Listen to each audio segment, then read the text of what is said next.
Look, labels are only as useful. They're only useful if they're useful to you. I just wouldn't worry about it too much because everything is on a spectrum, and that spectrum can change throughout your life. And, let's say that you are kind of, first of all, it is normal to be excited by anything that feels taboo. It doesn't even have to mean anything. It doesn't have to have great significance about who you are as a person. We are hardwired to find that exciting. There's an edge to it. I'm not supposed to do this, therefore it's sexy. It's exciting. So there's that, okay? Curiosity is normal. You may be a little bit hardwired to be a little bit more flexible and with your thinking. I am. I notice that I am a very flexible person with my thinking in general.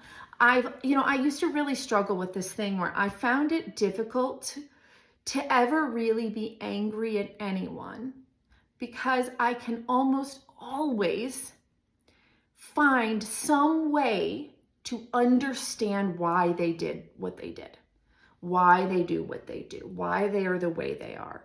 And because of that, I've always found it very hard. I'm not a very black and white thinker at all. And that, interestingly, crosses over into how I view relationships and sexuality. It's not like I'm in an open relationship. But my way of thinking, that sort of flexibility and the ability to think about the gray areas, is also how I think about all kinds of other aspects of my life. When I stepped back, I was like, oh, this isn't just about sex or just about dating. I'm also very in the gray about lots of things. I can understand a lot of things. I'm open and flexible with a lot of ideas. And so you also may be somewhat more of a flexible thinking person, whereas there's other people that are quite black and white about, they have the strong convictions, strong feelings about things, and they think differently. And then there's people who are a little bit more, flexible. I am one of those people. Maybe that's you. Maybe it's not even really about your sexuality as much as about being a little curious. Maybe you're a person with a high novelty sex drive. My partner has very much a high novelty sex drive. He is very interested he wants new jelly beans in his jar of life, if you know what I mean. And that is almost more important than anything else, even his sexuality. It's more about, I think, his novelty sex drive than anything else. He's also a flexible thinker. He's very flexible, so he can understand people, things. That's very similar to me. He has that way of viewing most of life. And also, he has a high drive to try new experiences. In regular life too, not just sexually.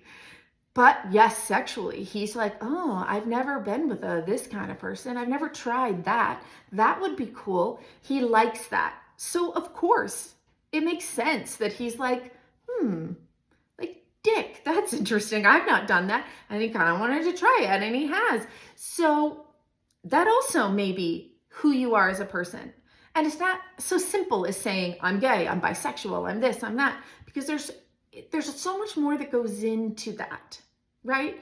And also, maybe you like sex and you think dick is actually kind of exciting, and maybe it feels good and it feels cool and weird and different and it's kind of hot because it's edgy for you and it feels different and exciting, but you still are romantically interested in women and not interested in dating men and not interested in sharing your life with a man. That's fine too. And you can say you're bisexual, but you don't need to have a label. It doesn't really matter. Unless it matters to you and it helps make you feel better. Like, oh my God, why am I so red that does that make sense? Like, labels are useful if they're useful to you. And if they're not useful to you, don't worry about it. We have bodies, we like to do stuff with them. And that's fine. Have fun.